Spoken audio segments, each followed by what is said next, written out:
하나님의 말씀은 아모스 2장 4절 5절 교독했습니다. 아모스 2장 4절 여호와께서 이와 같이 말씀하시되 유다의 서너 가지 죄로 말미암아 내가 그 벌을 돌이키지 아니하리니 이는 그들이 여호와의 율법을 멸시하며 그 율례를 지키지 아니하고 그의 조상들이 따라가던 거짓 것에 미혹되었음이라. 내가 유다에 뿔을 보내리니 예루살렘의 궁궐들을 사르리라. 하나님 은혜를 감사합니다. 하나님의 말씀을 오늘도 우리가 대합니다. 이 말씀에 계시된 하나님의 뜻을 바르게 깨닫도록 성령 하나님 도와주소서. 예수님 이름으로 감사하며 기도드리옵나이다. 아멘. 자, 아모스는 이제 시작하면서 열방에 관한 심판을 선포했습니다. 2장 3절에서 5절까지는 다메섹, 그 다음에 6절에서 8절까지는 블레셋, 가사가 블레셋이죠. 그 다음에 9장 이하에는 두로, 9절 이하에는 두로, 11절 이하에는 에돔, 13절 이하에는 암몬, 모압. 전부 이스라엘을 중심으로 해서 다메섹 북쪽에 있죠. 블레셋 서쪽에 있죠. 그 다음에 에돔 남쪽에 있죠.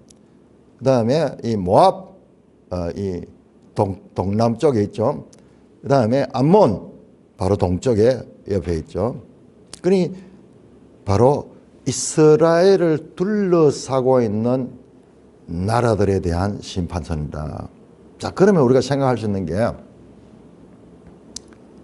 국경을 마주하고 있으면 역사적으로 모든 나라들이 다 이렇게 분쟁이 많습니다.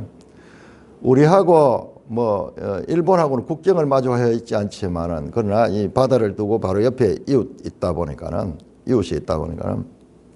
아예 저 대륙 쪽에는 중국 쪽에는 우리가 싸울 생각을 못 하고 있고 이 남쪽에 바다 건너에 있는 일본은 얕잡아 보고 계속 이 적개심을 가지고 있죠. 그런데 한번 생각해 보면요, 일본은 미국한테 망했어요. 미국이 원자폭탄을 2방이나 쏴가지고 그래 망했어요. 그런데 일본이 지금 세계에서 제일 친한 나라가 어디냐? 미국이에요. 아이러니하죠. 우리는 지난 일제시대에 그 다음에 옛날에 과거의 역사, 일본과의 관계, 여기에서 벗어나지를 못해. 그래서 지금도 일본 그러면은 치를 떨면서 친일파 그러면은 정치인들에게 친일파라 그러면 아주 치명적인 오명이 되는 것처럼 느끼고 있는데, 그거는 우리가 너무나 이 일본에 대해서 가지는 생각이 너무나 협소합니다. 중국하고는 더 많은 시간 동안 대립이 되고 전쟁도 있었고 이 6.25 사변 때 저들이 쳐들어와 가지고 그리 우리를 쑥대밭으로 만드는 그런 역사는 눈을 감고, 일본하고 관계는 죽을 때까지 지금도 일본 그러면은 치를 떨면서 그런 분위기가, 사회적인 분위기가 조성이 돼 있어요. 이게 가만히 들여다보면은 이게 의도된 거예요. 의도된 거예요. 공산주의자들이, 북쪽 공산주의자들이 중국, 소련 전부 공산주의자냐. 그러니까는 이 공산주의자들이 이런 일본하고 우리하고의 적대 감정을 계속 부채질하고 있는 거예요. 여러분, 세계 역사는요, 영원한 적도 없고 영원한 우방도 없습니다. 그런데 지나치게 협소하게, 아니 우리도 힘이 있었으면은 쳐들어갈 수도 있는 거고 이런 건데 참 그런 거예요. 자, 그래서 이렇게 이스라엘을 둘러싼 나라들에 대해서 그 죄를 고발하고 거기에 대한 하나님의 심판을 선언하는데, 여러분 선지서에 보면은요, 선지서에는 이사야서, 에레미야, 에스겔, 다니엘은 말할 것도 없고, 그 다음에 이 요엘서라든지 소선지서에도 이래 보면은 열방에 관한 하나님의 예언이 나옵니다. 열방에 나와요. 그런데 이 아모스는 그런 것들하고 비하면은 조금 내용도 짧을 뿐만 아니라 되게 정형적으로 되어 있어. 예? 어떤 나라의 서너 가지 죄로 인하여 내가 그들을 벌을 주겠다. 그 다음에 그들의 죄를 드러내고 그가 이 길앗을 마치 철타작기로 타작하듯이 무자비하게 그렇게 공격했다.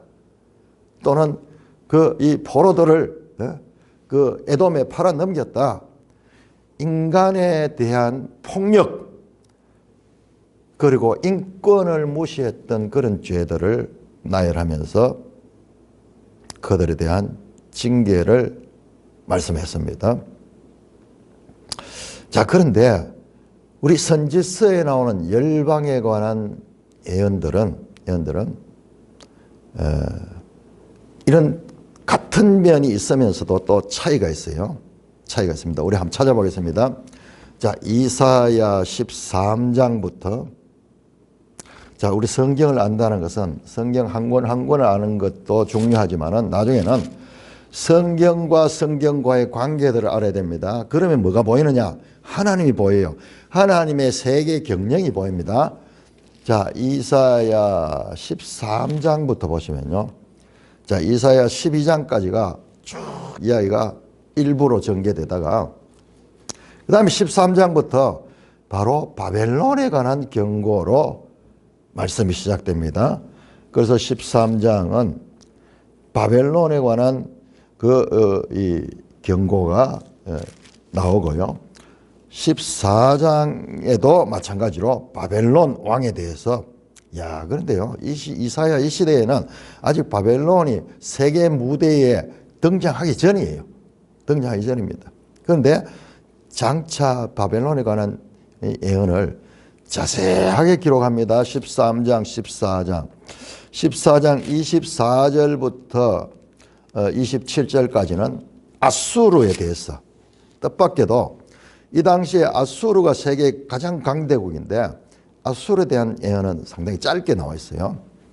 짧게 나와 있고, 그 다음에 15장에 보세요. 모압에 관한 경고. 16장도 모압에 관한 경고.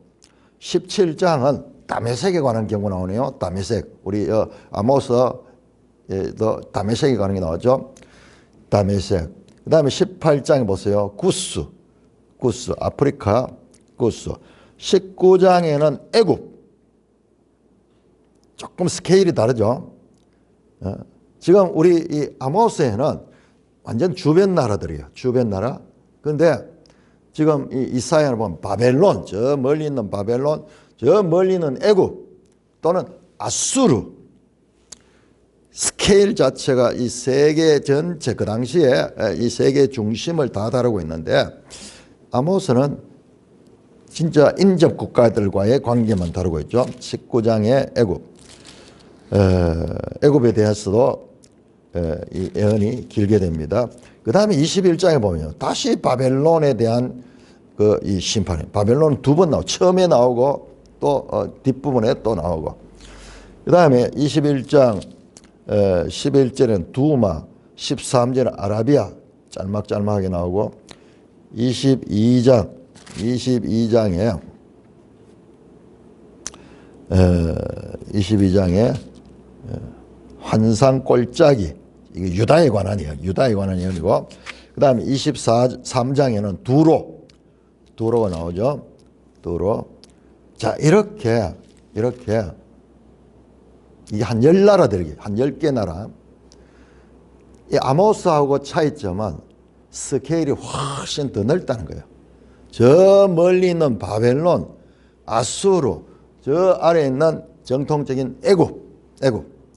그리고 겹쳐지는 나라 있죠. 다메섹이라든지 모압이라든지 그 이웃 인근 나라들 그런 것에 대한 예언도 있으면서 이사야에 나오는 열방의 심판선언은 훨씬 더 범위가 넓은 것을 보게 됩니다. 자, 에레미야 46장 보세요. 에레미야에서도 열방에 대한 심판선언이 나옵니다. 그러니까 책 한 권 할 적에 충실하게 해야 돼. 충실하게 하면은 우리가 성경을 아는 것 같지만요. 성경을 너무나 겉으로만 보고 있는 거예요. 자, 에레미야 46장 보세요. 애굽에 관한 여호와의 말씀. 47장 블레셋에 관한 거. 48장 모압.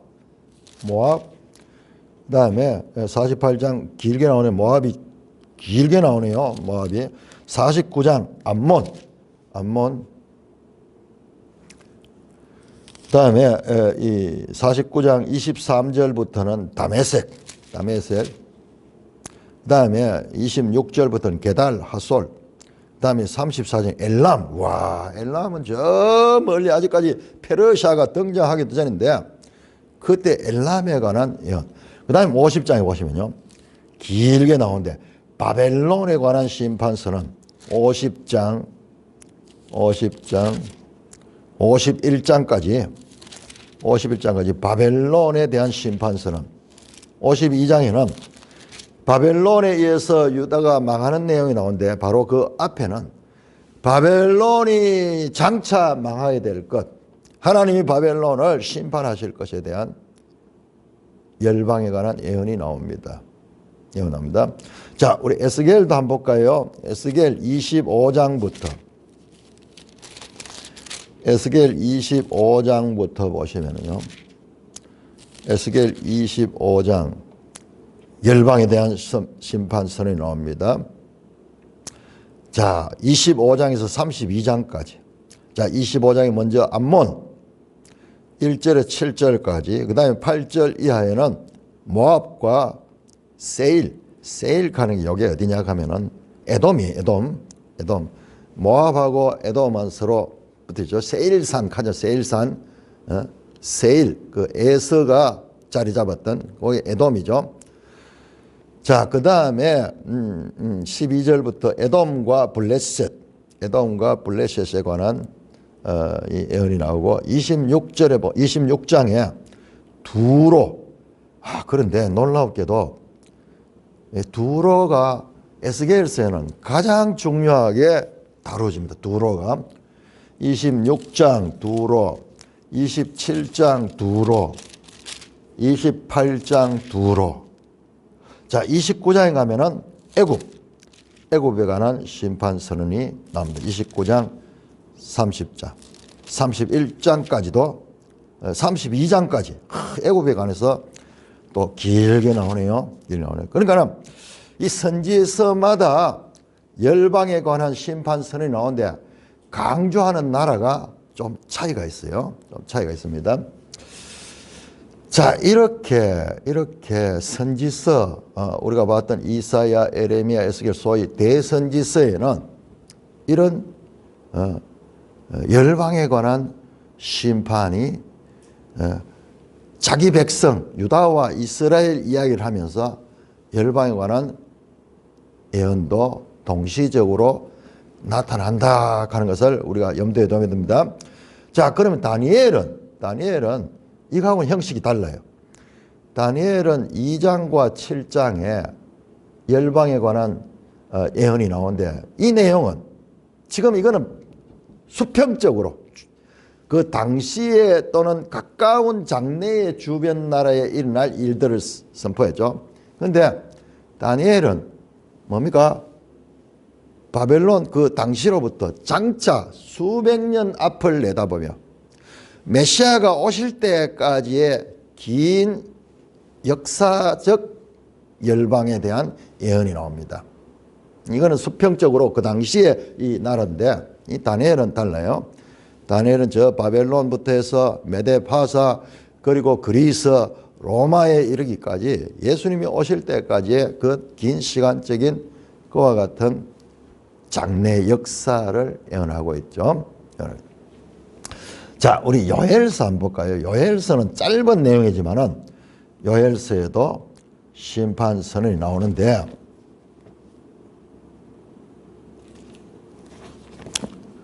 요엘서가 아주 짧잖아요. 3장까지밖에 없는데 1장, 2장, 3장에 보시면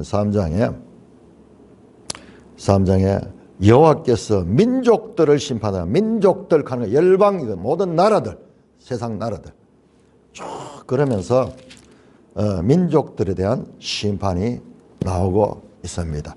자, 우리가 이런 걸 통해서 이스라엘의 선지자들이지만은 하나님께서는 그 선지자들을 통하여 하나님이 누구신가? 하나님은 온 세상 나라를 통치하시는 하나님이라는 것을 지금 말씀하고 있습니다. 이스라엘과 유다에 제한된 국지적인 수호신이 아니고 하나님은 열방의 신들은 전부 자기 신들이에요. 자기 나라를 수호해주고 그런 신이지만 우리 하나님은 그런 분이 아니고 온 세상 나라를 통치하시는 주권자시다라는 것을 지금 이 선지자들의 이 예언 형식을 통해서 봐도 알 수가 있는 것입니다. 자, 오늘 다시 이제 본문으로 들어가는데, 자, 오늘은 이 4절에서 이 5절에는 이제 유다에 대한 심판이 나옵니다. 자, 앞에 나오는 6개 나라는 이방 나라인데, 이제는 이 당시에 남북으로 갈라져 있었기 때문에 지금 이 아모스가 예언하는 나라는 북이스라엘. 아직 북이스라엘 안 나오고 유다까지 나오는 유다까지 똑같은 형식으로 앞에 나왔던 열방들과 똑같은 형식으로 지금 4절 5절에 유다에 대한 이 심판이 나옵니다. 나오죠. 여호와께서 이와 같이 말씀하시되, 앞에서도 그렇게 시작했죠. 그 다음에 유다의 서너 가지 죄로 말미암아. 자, 이 서너 가지 죄 하는 것은 숫자적 서너 가지가 아니고 말했죠. 잠언 숫자다. 잠언에 나오는 그런 이 숫자적 그런 표현이다.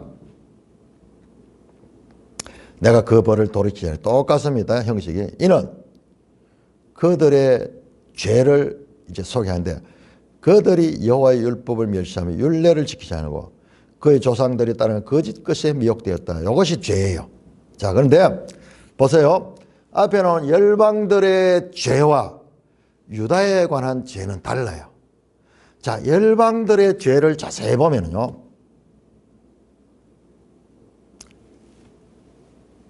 이스라엘에 대한 폭력적인 그런 행위들이 주로 됩니다. 그리고 사람을 인신매매했다거나 이러한 거 주로 이스라엘과 연관된 것이 많고, 이스라엘과 연관되지 않더라도 인신매매를 했다든지 이런 폭력적인 이런 것에 대한 죄를 징계를 해요. 죄를 징계한다. 또 한 가지 예외는요, 이 모압의 경우 2장 1절에서 3절에 심지어는 에돔 왕의 뼈를 불살라 가지고 그것을 죄로 만들었다 하는 이것을 또 이야기를 해요.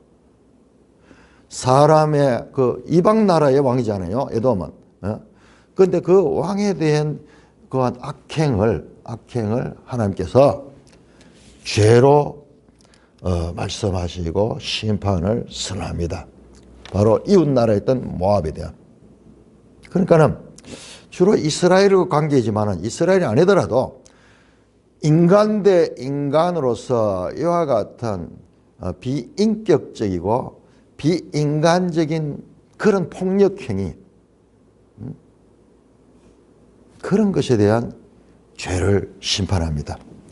대체로 이방 나라는 교만함과 그 다음에 이런 폭력, 우상숭배 이런 것들이 돼요. 그런데 오늘 보세요. 유다는 다릅니다. 유다는 여호와의 율법이 기준이에요. 왜? 이방 나라들은 하나님께서 그들에게 특별한 따로 율법을 준 게 없잖아요. 그러나 이스라엘은 하나님 율법을 따랐느냐 안 따랐느냐 이것이 판단 기준입니다. 율법을 멸시하고 그 율례를 지키지 않으며 똑같죠. 율법, 율례, 멸시 지키지 않으면 그러니까 어떻게 되느냐. 하나님 율법을 떠나고 율법을 지키지 않으니까 어떻게 하냐. 조상들이 따라가던 거짓 것에 미혹됐다. 거짓 것은 우상을 가리켜 우상. 헛된 것. 헛된 것에 미혹되었다.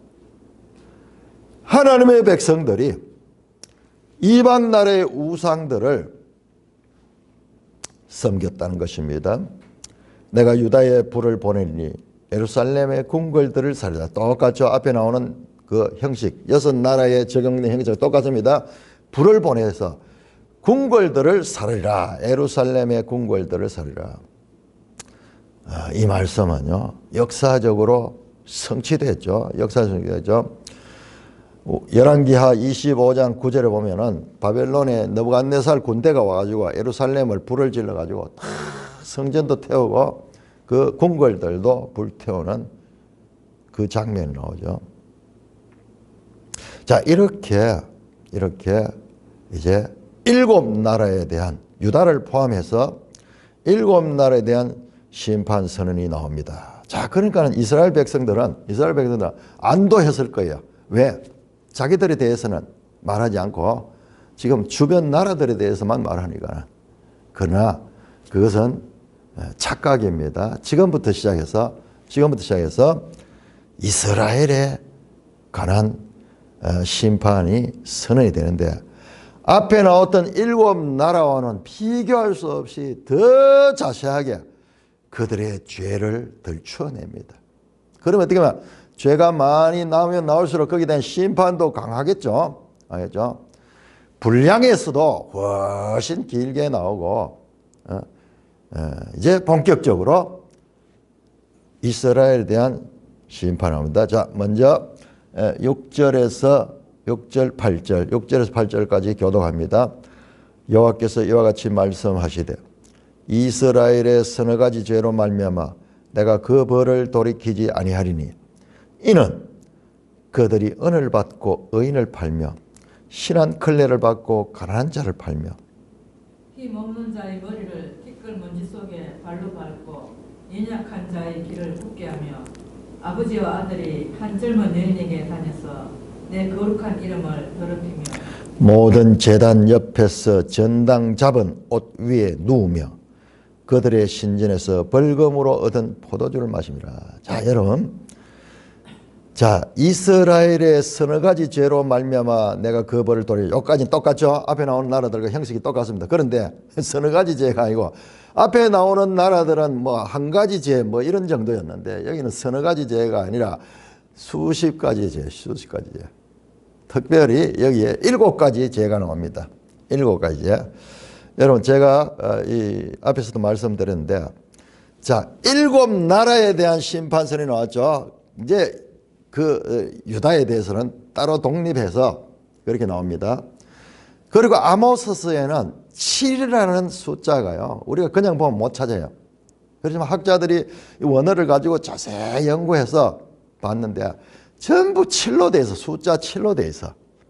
이게 성경이 가지고 있는 이 묘미예요. 묘미. 그냥 막 하나님이 진노해서 말씀하는 것 같지만은 딱 질서를 갖습니다. 자, 이스라엘의 죄를 한번 볼까요? 죄. 첫째 뭡니까? 은을 팔고 의인을 팔며. 첫째입니다.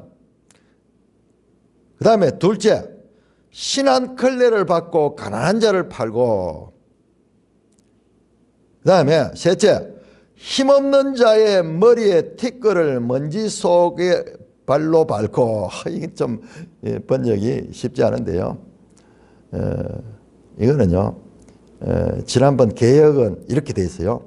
가난한 자의 머리에 티끌까지 탐냈다. 그 머리에 티끌까지 나무끈을 그렇게 탐냈다. 힘없는 자의 머리에 티끌 먼지 속에 발로 밟고. 세우게, 그죠? 그 다음에 연약한 자의 길을 굽게 하며. 사회적 약자들이죠. 약자들. 그 다음에 아버지와 아들이 한 전년 여인에게 다녀서 내 거룩한 이름을 더럽히며.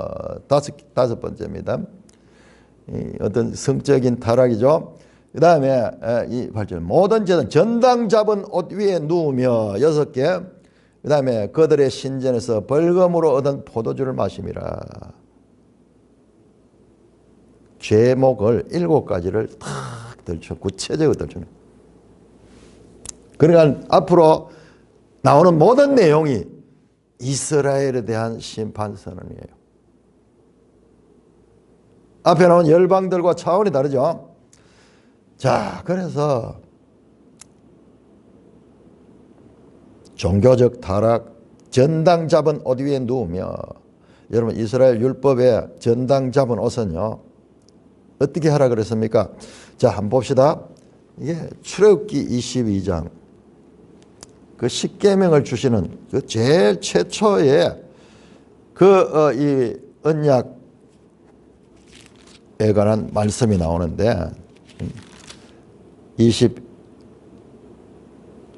22장 출애굽기 22장 26절에서 네가 만일 내 이웃의 옷을 전당 잡거든. 요즘 사람들은 이게 무슨 말인지 모를 거예요. 과거에 얼마나 가난하기 때문에 전당을 잡았잖아요. 뭐 그릇도 전당 잡고 반지 시계는 말할 것도 없고 옷도 전당 잡고 돈을 빌리 쓰는 거예요. 그 이야기입니다. 전당이 해가 지기 전에 그에게 돌려보내라. 왜? 그것이 유일한 옷이라. 여러분 지금은 우리가 옷이 넘쳐나지만은 고대 시대에 옷이 얼마나 귀했겠어요. 하나하나 실로 다 짜가지고 만들어냈는데 얼마나 품이 많이 들겠어요. 그것이 그의 알몸을 가릴 옷인즉 그가 무엇을 입고 자겠느냐. 그가 내게 부르짖으면 내게 들으니 나는 자비로운 자. 추위에 떨면서 그 이불로 서고 있는 그 겉옷을 추위에 떨면서 자면서 막 신음을 하며 주부가 불불 떨면 하나님이 그걸 들으시는 거예요. 하나님 그걸 견디지 못하는 거예요. 그러므로 옷을 전당 잡더라도 해가 지기 전에 돌려줘라. 그 말입니다. 그런데 이들이 어떻게 합니까? 전당 잡은 옷 위에 누우며 그걸 깔고 덮고 이렇게 하면서 제단 옆에서 그것도 제단 옆에서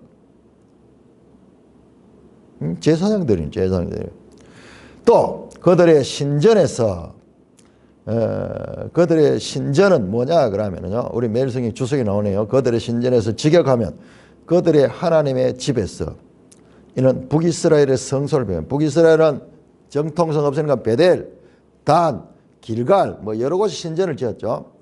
거기에서 벌금으로 얻은 포도주를 마시면서 종교적으로 성적으로 그 다음에 사회적 약자들에 대해 가지고 탐욕을 가지고 사람을 팔아 신한컬레를 받고 가난한 자를 팔며 은을 받고 의인을 팔며 무죄한 자를 돈으로 팔아넘기는 인신매매. 자, 여러분 하나님께서 이스라엘의 죄에 대해서 자세하게 설명. 하나님이 누구십니까? 자, 이런 것을 가장 죄되게 여기시는 하나님이 누구세요? 하나님은 사람과 사람의 관계에서 인격적인 관계를 원한다. 사람을 물질 취급해가지고 그렇게 하는 것을 견디지 못하신다. 자, 그러면서 9절입니다. 내가 아모리 사람의 역사를 다시 설명합니다. 내가 아모리 사람은 가나안 사람들이에요. 가나안의 대표적인 그런 가나안 7족 속의 대표성을 가진 아모리 사람을 그들 앞에서 멸하였나니. 하나님이 이 가나안 땅에 올 적에 하나님께서 그들을 쫓아내고 그 아모리 사람은 거인족이야. 그 키는 백향목 높이와 같고 강하기는 상수리 나무 같으나 내가 그 위에 열매와 그 아래 뿌리를 진멸했다. 이런 강한 나라지만은 하나님께서 뿌리를 건드리고 그 다음에 그 열매를 건드려 가지고 그들을 쫓아내고 멸했다. 내가 너희를 애굽 땅에서 이끌어 40년 동안 광야에서 인도했고 아모리 사람 땅을 너희 차지했다. 하나님이 출애굽시키시고 하나님이 이 가나안을 차지하게 하셨다. 40년 동안 광야에서 인도하고 아모리 사람의 땅인 가나안 땅을 너희 하나님이다 차지하고 또 너희 아들 중에 선지자를 너희 청년 중에 나시린을 있겠다. 그렇게 해서 가나안 땅에 정착하며 거기에 나시린을 세우기도 하고 그 다음에 그들 가운데서 선지자를 세워서 하나님의 뜻을 대언하겠다. 이스라엘 자손들아 과연 그렇지 않느냐 확인하는 거야. 이스라엘 백성들아 내가 그렇게 그런 게 아니냐 수사 의문문이야. 그렇잖아. 그게 맞잖아. 그 말입니다. 이는 여호와의 말씀이라. 자, 하나님께서 그들을 지금까지 인도하시고 이 땅을 차지하게 하시고 하나님이 주권적으로 그들에게 은혜를 베풀어서 이와 같은 복을 받았는데 그러나 12절이죠. 역전접속합니다. 앞에 그걸 띄우고 이와 같이 하나님의 은혜를 입으면 그 하나님께 잘 순종해야 된대. 그러나 너희가 나실 사람을 포도주를 마시게 하고 선지자에게 명령하여 예언하지 말라 했다. 나실인 구별된 나실인들 포도주를 먹지 않잖아요. 머리도 깎지 않고. 그런데 법을 어기도록 만들고 그 다음에 하나님이 대언하는 이 선지자에게 대언하지 마라. 예언하지 말라고 하면서 배은망덕한 이스라엘의 죄를 지금 지적하고 있습니다. 자, 이 13절에서 16절까지 교도가 있습니다. 13절에서 16절까지 시작. 보라, 곡식단을 가득히 실은 수레가 흙을 누름같이 내가 너희를 누르리니. 빨리 다른 박질하는 자도 도망할 수 없으며 강한 자도 자기 힘을 낼 수 없으며 용사도 자기 목숨을 구할 수 없으며 활을 가진 자도 쓸 수 없으며 발이 빠른 자도 피할 수 없으며 말 타는 자도 자기 목숨을 구할 수 없고 용사 가운데 그 마음이 굳센 자도 그날에는 벌거벗고 도망하리라. 여호와의 말씀이니라. 자, 이것도요 자세히 이 원어를 연구해놓은 학자들의 연구를 보면요 이것도 7가지 심판을 받을 수밖에 없는 이유 7가지 심판의 불가피성. 자, 거기 보시면은요 빨리 다름박질하는 자 한 나왔죠. 두 번째 강한 자 나왔죠. 세 번째 용사, 네 번째 활을 가진 자, 다섯째 발이 빠른 자, 여섯째 말 타는 자, 그 다음에 7번째 용사 가운데 그 마음이 굳센 자. 7부류를 이야기하는데 7로 돼 7로. 그러니까 그냥 돼 있는 것이 아니라 아주 정형적인 그와 같은 구조를 가지고 있다는 것을 알 수가 있습니다. 7이라는 숫자는 완전수며 하나님의 심판이 불가피하다. 앞에 나왔던 죄목도 7가지 완전하게 부패한 죄에 빠져있는 이스라엘을 나타내는 숫자적 의미를 가졌고 여기에도 7가지의 그런 이 사람들이 심판을 피할 수 없다 하는 말씀입니다. 자, 그러므로 13절 이후에는 19절에서 12절까지는 이스라엘 하나님의 은혜를 무시해버리고 하나님을 반역했던 하나님 법을 어기고 나실 사람으로 포도주를 마시게 하고 선지자에게 하나님 말씀을 예언하지 마라 그렇게 하면서 배은망덕했던 그 결과 보라 곡식단을 가득 실은 수레가 흙을 누름같이. 여러분 이 아모스서의 저자가 그냥 이 선지자가 아니고 저 목자 출신이겠죠. 목자, 가난한 그런 목동이나 이런 게 아니고 축산업자. 그 다음에 저 살림업자, 뽕나무를 배양하고 뭐 이런 예, 이 사업가예요, 사업가. 근데 그런 경험에서 오는 묘사 보세요. 곡식단을 가득히 실은 수레가 흙을 누른 거지. 자, 수레에다가 곡식단을 실으면 실을수록 무게가 무겁죠. 무겁겠죠. 이게 어떤 그 소나 말이나 어떤 짐승이 끌겠죠. 그렇게 하면은 실으면 실을수록 무게가, 그러면 그 바퀴가 지나가면요, 그 땅이 파이는 거예요. 땅이 파이는 거예요. 진흙 같은 데는 막 확 자국이 나면서 그렇게 가는 거예요. 그러니까요. 농사 짓는 경험에서 나오는 그런 표현입니다.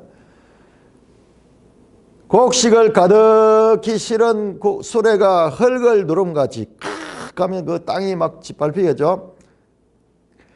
그것처럼 내가 너희들에게 압박하겠다. 너희를 누르겠다.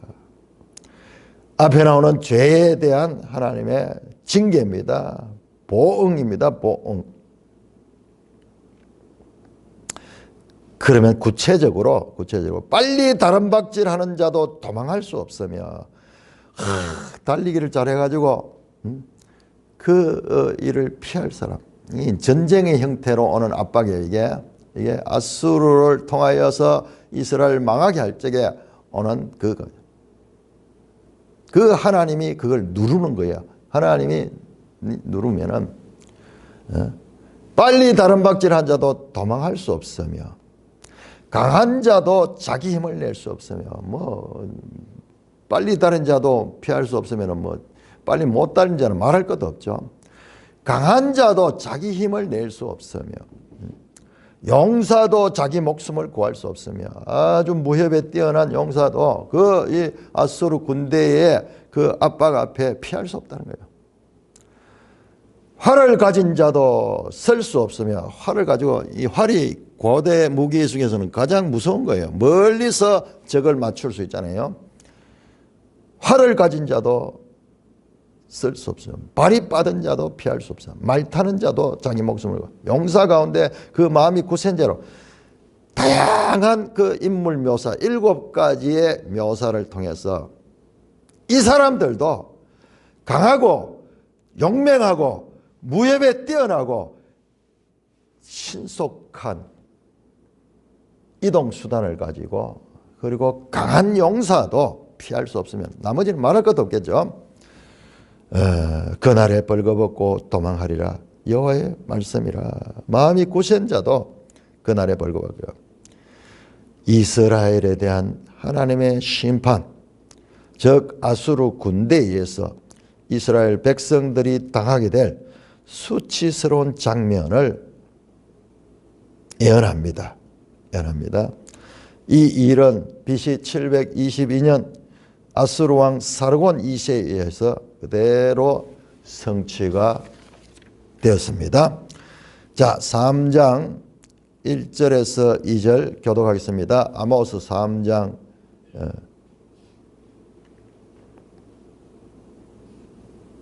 1절 3장 1절 이스라엘 자손들아 여호와께서 너에 대하여 이르시는 이 말씀을 들으라.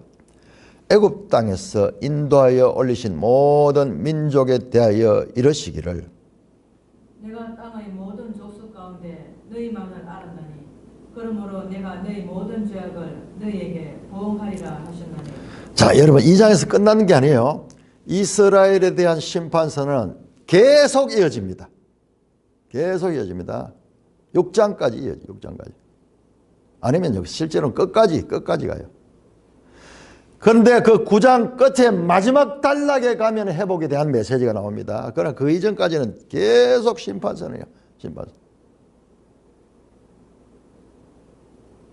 그러니까 우리가 읽으면은 이런 책을 읽으면은 두렵죠. 계속 사랑의 하나님 보이지 않고 그런데 그러나 궁극적으로는 하나님의 구원과 회복의 메시지가 선포됩니다만은 그러나 그 이전에 그들의 죄상을 낱낱이 이끌어내고 그들이 지었던 죄뿐만 아니라 하나님을 배은망덕했던 하나님의 이 은혜를 무시했던 그런 것들을 나열하면서 말씀합니다. 그러므로 3장은 딴 단락이 아니라 앞에 나오는 2장 그 이스라엘에 대한 심판 선언의 연속입니다. 자, 이렇게 시작합니다. 이스라엘 자손들아, 여호와께서 너희에 대하여 이르시는 이 말씀을 들으라. 이 원어는 보면 쉐마로 시작이 돼. 들으라 이스라엘 자손들아. 무슨 말씀? 여호와께서 너희에게 말하는 말씀. 애굽 땅에서 인도하여 올리신 모든 족속에 대하여 이르시되. 자, 애굽 땅에서 인도하여 올리신 모든 족속, 즉 이스라엘 자손, 이스라엘 자손. 하나님께서 애굽 땅에서 이스라엘을 인도해냈죠. 앞에 나온 이스라엘 자손들아 같은 의미의 다른 표현입니다. 강조접 그렇게 하면서 내가 땅의 모든 족속 가운데 너희만 알았다. 하나님이 너희만 알았다. 알았다 하는 게 여기에 야다예요. 야다. 야다티. 내가 너희만 알았다. 내가 너희만 알았다. 여러분, 세상 모든 열방 가운데서 이스라엘처럼 하나님과 언약 관계를 통해서 나라가 성립된 나라가 세상에 없잖아요. 하나님이 너희만 알았다. 그러므로 너희 모든 죄악을 너희에게 보응하리라. 이 언약 관계는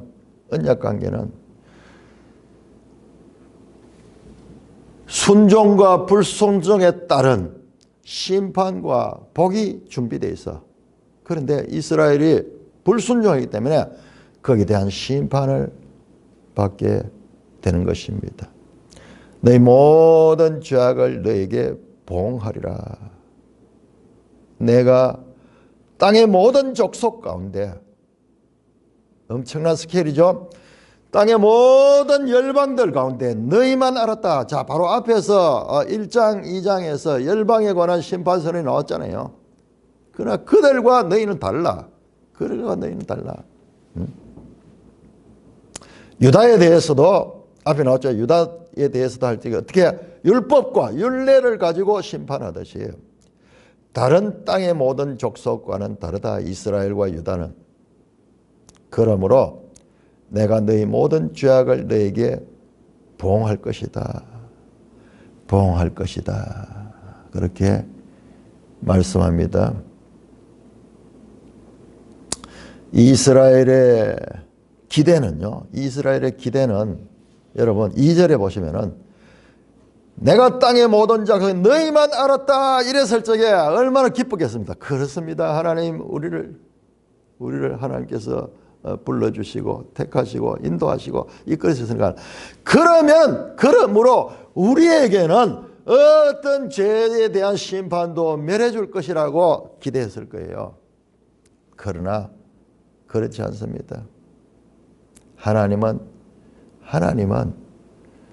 이방에 대한 심판과 마찬가지로 자기 백성의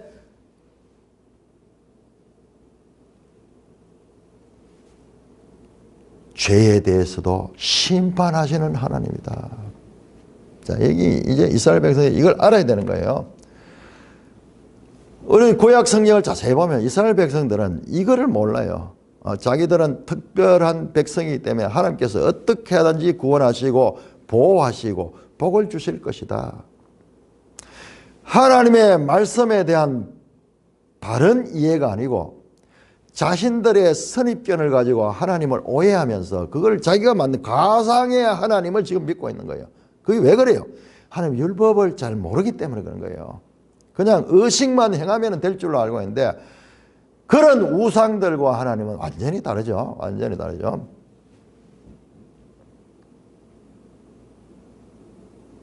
자, 3절에서 6절까지 여러분 또 여기에 아주 신비한 내용이 나옵니다. 자, 3절 두 사람이 뜻이 같지 않는데 어찌 동행하겠으며 사자가 웃긴 것이 없는데 어찌 수풀에서 부르짖겠으며 젊은 사자가 잡은 것이 없는데 어찌 굴에서 소리를 내겠느냐.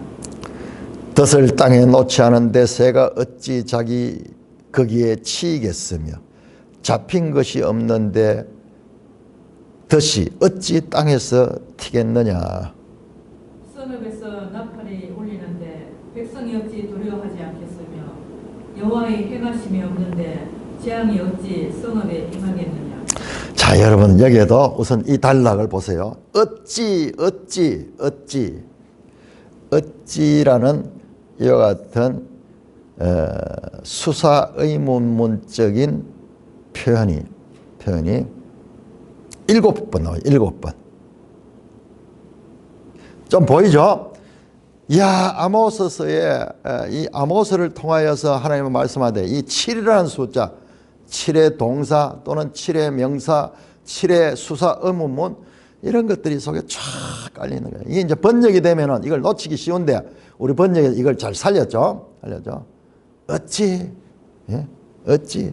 그 내용을 자세히 보면 원인과 결과예요. 원인과 결과. 두 사람이 뜻이 같이 한지 어찌 동행하겠느냐. 두 사람이 뜻이 같을 때 가지 뜻이 안 그런 일은 있을 수 없다는 거예요. 동행하는 건 그냥 단순히 가는 게 아니라 두 사람이 뜻을 맞추어 가지고 한 목표를 향하여 가는 것을 나타내니까는요. 그럼 두 사람 뜻이 안 맞으면 따로 가는 거지. 그 다음에 사자가 옮긴 것이 없는데 어찌 수풀에서 부르냐. 이 사자가 이 목표물을 가지고 딱 옮기면요. 거기서 웅 하면서 위험을 나타내면서 다른 짐승들이 오지 못하도록 그렇게 소리를 내는 거예요. 젊은 사자가 잡은 것이 없는데 어찌 굴에서 소리를 내겠느냐. 마찬가지로 사자가 이 짐승을 잡아가지고 혼자 이제 독식하기 위해서 왕 하면서 주위에 아무도 못 오도록 그렇게 하는 거예요. 자, 이런 경험들은 이 축산업자라고 볼 수 있는 이 아모스가 현장에서 많이 경험했던 거예요. 그래서 다른 선지자들하고 달리 아모스서에 보면은 그런 이 사업가로서 축산업자로서의 풍부한 경험적인 그런 표현들이 자연스럽게 나오고 있는 것을 보게 됩니다. 이 목축을 하면요. 제일 위험한 게 이런 들짐승들에 의해서 습격을 당하는 거죠. 그래서 뒤에도 보면 그런 표현이 나와요. 그러니까 우리 성경을 자세히 보면은, 야, 이 글쓴이의 어떤 이 생각 또는 경험, 이런 것들까지도 읽어낼 수 있는 겁니다. 자, 덫을 땅에 놓지 않은데 새가 어찌 거기에 치 있으며. 옛날에 사냥하는데 이 덫 같은 걸 많이 사용했죠. 그러니까는 새가 곡식을 먹으려고 이렇게 왔다가 덫에 깔려. 그 다음에 잡힌 것이 없는지 덫이 어째 땅에 되냐. 덫이 이렇게 탁 되면 걸리면 탁 튀거든요. 탁 튀도록 그렇게 돼 있거든요. 그 말이죠. 그러니까 고대의 그 삶의 현장에서 풍부한 경험에서 나오는 그런 수사를 쓰면서 무엇이든지 인과응보다 이유가 없이 이 결과가 있는 게 아니다. 아니 땐 꿀뚝에 연기가 나겠느냐. 자, 6절입니다. 성읍에서 나팔이 울리는데 백성이 어찌 두려워하겠느냐. 이 전쟁을 알리는 신호죠. 그런데 그 백성들이 그 소리를 듣고 두려움에 떨지 않을 수 없다 이 말이야. 자, 마지막 결론이 여기에요. 여호와의 행하심이 없는데 재앙이 어찌 성읍이겠냐. 이 모든 하나님의 재앙들, 이스라엘에 두는 재앙들, 저 아수르를 통하여 멸망케 하는 이런 재앙들은 하나님이 행하시는 것이다. 이 이야기를 하려고 하는 거예요. 이 모든 이스라엘의 재앙들은 하나님이 말씀하신 그 법에 대한 불순종에 의한 징계로서 임하는 재앙이다. 그것을 지금 말씀하고 있습니다. 7절입니다. 7절 우리 다 같이 읽겠습니다. 7절 시작. 주 여호와께서는 자기의 비밀을 그 종 선지자들에게 보이지 아니하시고는 결코 행하심이 없으리라. 사자가 부러지는 적 누가 두려워하지 아니하겠으며 주 여호와께서 말씀하신 적 누가 예언하지 않겠느냐. 그러면서 아모스 선지자를 통하여 하는 이 예언은 하나님께로 온 것이다. 하나님께서 온 거다. 주 여호와께서는 그 종 선지자들에게 보이지 아니하고. 자, 우리 번역이 선지자들, 우리 선지자 한자적으로 앞날을 내다보는 자잖아요. 근데 그 의미보다는 대언자예요. 대언자, 나비, 대언자, 하나님 말씀을 받아서 전하는 거예요. 그것은 장래에 대한 일일 수도 있고 현재에 대한 일일 수도 있고 과거에 대한 일일 수도 있는 거예요. 그리고 애언하는 것도 마찬가지. 애언하면은 우리는 앞날의 일날을 생각하잖아요. 그거 아니에요. 우리 원어적인 의미는요. 대언, 하나님 말씀을 대신 전하는 거예요. 그러니까 하나님 말씀이죠. 선지자를 통하여 하나님이 말씀하시는 거예요. 그래서 여기서 그 종 선지자는 아모스를 가르쳐요. 아모스에게 앞날에 일어날 아직까지는 드러나지 않은 하나님의 구원의 경륜 또는 하나님의 이 구원의 경륜 속에는요, 심판이 포함이 되어 있어요. 심판이 포함되어 있습니다. 여러분, 하나님은 우리하고 달라요. 구원하시는데 그냥 일방적으로 구원한 게 아니라 그들의 죄를 덜추어내고 그들의 합당한 징계를 받고 그 가운데 회개시켜서 그들이 마침내 구원 얻게 하는, 이게 구약 성경부터 나오는 거예요. 율법으로 인하여서 그들이 불순종했다는 것이 드러나고, 자, 그들에게 하나님께서 어떻게 합니까? 그 불순종에 대한 결과로 재난을 당하게 되죠. 재앙을 당하게 되죠. 그런데 그게 끝이 아니야. 신명기 30장 보면 그들이 그 잡혀간 나라에서 자기들의 잘못을 회개하고 비로소 하나님을 생각하는 거야. 하나님. 징계를 받았을 적에 그때 야, 이게 하나님께로부터 온 거라 그렇게 생각하고 회개하고 그럴 적에 하나님께서 그 마음의 할례를 해서 그들을 구원하시는 이 전 과정이 하나님의 구원의 경륜이에요. 이걸 잘라서 보면 안 됩니다. 우리는 이걸 잘라서 보고 율법에 대해서 심판으로서 저주, 이게 하나님의 구원 경륜이 아니에요. 저주를 받아 죄인인 게 드러납니다. 그 결과 그 죄에 대한 응당한 징계를 당합니다. 그것이 극단적으로 나타나는 게 포로 잡혀가는 거예요. 나라가 망하고 포로 잡혀. 그러나 그게 끝이 아니죠. 거기에서 다시 회복시키시는 하나님의 은혜가 있는 거예요. 우리 개인도 마찬가지고 이스라엘 역사 구약을 통해서 하나님은 구원의 경륜, 이것은 사람들에게 알려지는 비밀이에요. 비밀. 사람들은 이거 알 수 없어요. 알 수 없어요. 그래서 신명기 29장 29절에 감추인 것은 우리 하나님과 우리 하나님께 속한 것이고 드러난 것은, 나타난 것은 우리와 우리 이 후손들에게 속한 것이다. 우리 인간이 볼 수 있는 차원을 넘어서는 그 하나님의 비밀, 이 구원의 경륜입니다. 자, 이것을 선지자들이 보고 그 대언을 하고 그리고 그 대언을 따라서 하나님께서 행하신다. 다시 사자가 부러진 정도가 두려워하지 않겠어 주 여호와께서 말씀하시죠. 사자, 이 맹수의 왕이죠. 사자가 부러진 사람이 두려워하잖아요. 자, 여호와께서 사자와 대조해가지고 여호와께서 말씀하신 자 누가 대언하지 않겠느냐. 선지자를 이야기합니다. 이 선지자가 말하는 것은 그 출처가 하나님의 말씀이다. 하나님의 말씀이다. 그렇게 다시 한번 강조하고 있습니다. 아모스는 제사장 출신도 아니고 왕손 출신도 아니고 일반 보통 선지자들하고 출신이 좀 다르죠. 그냥 사업가죠. 사업가. 그 사업가 아모스의 대언, 하나님의 말씀을 대언하는 이 선지자 역할에 지금 하나님께서 권위를 실어주고 있습니다. 이 아모스, 이 선포하는 이 말씀은 하나님께로부터 온 것이고 강권적으로 여호와께서 말씀하신 적 그 누구도 대언하지 아니할 수 없는 그런 강권적 하나님의 능력에 의해서 지금 말씀이 선포되는 것이다 라는 말씀으로 이해할 수가 있습니다. 찬송가 20장입니다.